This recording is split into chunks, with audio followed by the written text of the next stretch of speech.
یہ صدمہ انتظار کی تکلیف تو مجھے موت کے آغوش میں لے جائے گی، لیکن اے محبوب تم نے اس بات کا خیال نہ کیا۔ شاعر کہنا یہ چاہتا ہے کہ حد درجہ جفاؤں کے بعد بھی اسے محبوب کا دیدار میسر نہیں ہوا۔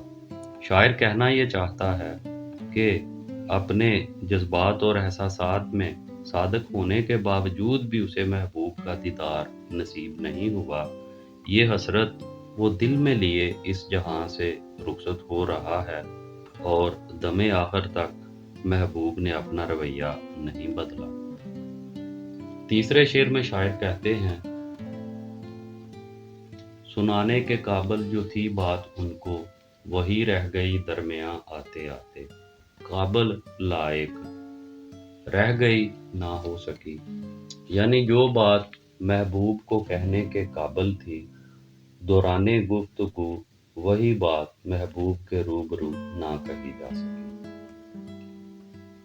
شاعر کے دل میں یہ تمنا ہوتی ہے کہ وہ محبوب کے سامنے اپنی حالت زار کا ذکر کرے۔ اس کے لیے وہ ارادہ باندھتا ہے کہ اب محبوب سے جب ملاقات ہوگی تو وہ اپنے سارے مصائب اور اپنی ساری تکالیف سے محبوب کو آگاہ کرے گا۔ محبوب کی بے رخی سے اس کے دل پر کیا گزرتی ہے سب احوال کہہ دے گا، مگر جب محبوب سامنے آتا ہے تو سارے ارادے دھرے کے دھرے رہ جاتے ہیں۔ محبوب کے حسن کے جلووں کی تاب لانا بڑی ہمت کا کام ہے۔ جب محبوب کا اور شاعر کا آمنا سامنا ہوتا ہے تو شاعر اپنے ہوش و حواس میں نہیں رہتا اور جو بات اس نے دل میں سوچی ہوتی ہے، جو ارادہ اس نے دل میں باندھا ہوتا ہے، اس میں وہ کامیاب نہیں ہوتا، وہ بات وہ کہہ نہیں سکتا۔ جیسا کہ میر صاحب کا شعر ہے، دل میں کتنے مسودے تھے ولے پیش ایک بھی اس کے روبرو نہ ہوا۔ عاشق سوچتا رہتا ہے کہ وقت ملاقات محبوب سے اپنی حالت زار کا قصہ بیان کروں گا، ہجر کے دکھ اور تکلیفیں محبوب کے سامنے کہوں گا۔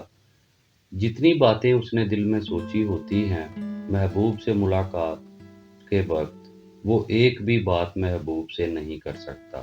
ادھر ادھر کی باتیں ہوتی رہتی ہیں، زمانے بھر کی باتیں ہوتی رہتی ہیں، اور ان باتوں کے دوران میں وہ محبوب کے حسن و جمال میں محو رہتا ہے، کھویا رہتا ہے اور دل کی بات لبوں تک نہیں لا سکتا۔ چوتھے شعر میں شاعر کہتے ہیں، میرے آشیاں کے تو تھے 4 دن کے، چمن اڑ گیا آندیاں آتے آتے۔ آشیاں گھونسلہ، چمن باغ۔ شاعری میں آشیاں سے مراد گھر بھی ہوتا ہے اور چمن سے مراد یہ دنیا اور کائنات بھی۔ شاعر کہتے ہیں کہ میرا آشیانہ تو چند تنکوں پر مشتمل تھا اور میرا آشیاں تو بکھر گیا، یہاں تو آندھیوں کی تباہیوں سے پورے کا پورا باغ ہی اجڑ کر رہ گیا۔ وسیع تر مفہوم میں دیکھا جائے تو داغ دہلوی نے اس شعر میں انگریز استعمار کے ہاتھوں ہندوستان کی تباہی اور بربادی کا مضمون پیش کیا ہے۔ اس بظاہر سادہ سے شعر میں انہوں نے ایک پوری تاریخ کے دور کی عکاسی کر دی ہے۔ جیسا کہ ہوتا ہے کہ جب آندھی اور طوفان آئے تو گھونسلے گر جاتے ہیں اور گھونسلوں کے ساتھ درخت، شجر، پودے اور پھول بھی آندھیوں کی زد میں آ کے برباد ہو جاتے ہیں۔ شاعر کہتا ہے کہ میں اپنے گھونسلے کی کیا بات کروں، اگر طوفان سارے کے سارے چمن کو ہی لے اڑا ہے تو پھر میرے نقصان کی تلافی کیا ہو سکتی ہے۔ 1857 کی جنگ آزادی کے بعد پورا برِ صغیر جو ہے وہ تباہی اور بربادی کی ہواؤں کی زد میں آ گیا تھا۔ انگریز استعمار کا ایسا طوفان آیا کہ دلی شہر اجڑ کر رہ گیا۔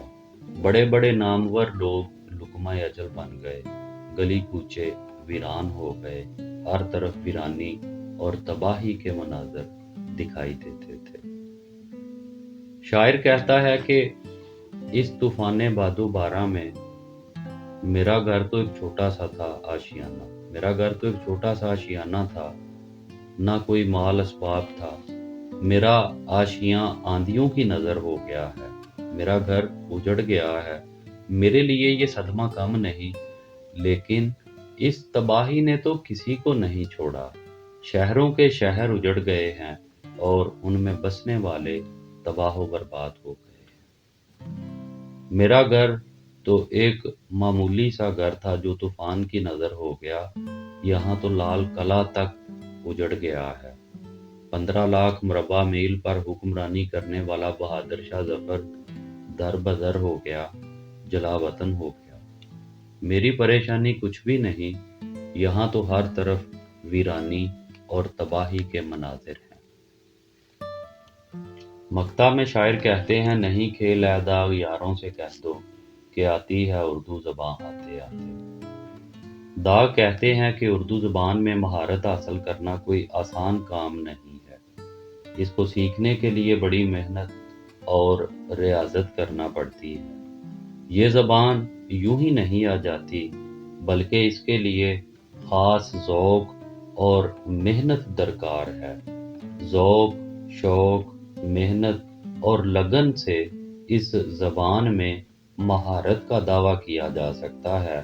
وقت لگتا ہے کہ یہ زبان آتے آتے ہی آتی۔ داغ نے دراصل اس شعر میں اردو زبان کی عظمت کو موضوع بنایا ہے، جو کہ بلا شبہ ایک عظیم زبان ہے۔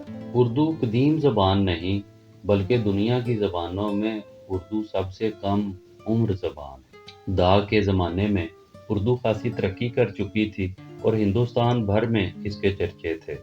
فارسی کے بعد اردو کا ہی چرچا تھا، بلکہ عوام میں تو اردو ہی مقبول تھی۔ اردو زبان میں مہارت حاصل کرنا غالب کے نزدیک بھی بہت بڑا کام تھا۔ اسی وجہ سے مرزا غالب نے کہا تھا کہ ریختہ کہ تم ہی استاد نہیں ہو غالب، کہتے ہیں اگلے زمانے میں کوئی میر بھی تھا۔ اس شعر میں دراصل داغ نے اردو زبان کی اہمیت کو اجاگر کیا کہ اس زبان میں مہارت حاصل کرنا اور پھر مہارت حاصل کر کے اس میں شعر گوئی کرنا، غزل کہنا کوئی آسان کام نہیں۔ دراصل اس میں اپنے زمانے کی طرف بھی اشارہ ہے۔ شعر و شاعری کا زمانہ تھا تو بہت سے شاعر دلی اور حیدرآباد اور لکھنؤ میں موجود تھے جو زبان دانی کا دعویٰ کرتے تھے، قادر الکلام ہونے کا دعویٰ کرتے تھے۔ تو شاعر نے اس شعر میں اردو زبان کی اہمیت کو اجاگر کیا کہ اس کے اسرار و رموز سمجھنے کے لیے ایک زمانہ درکار ہے، تب جا کے انسان اس میں قادر الکلامی کا دعویٰ کر سکتا ہے۔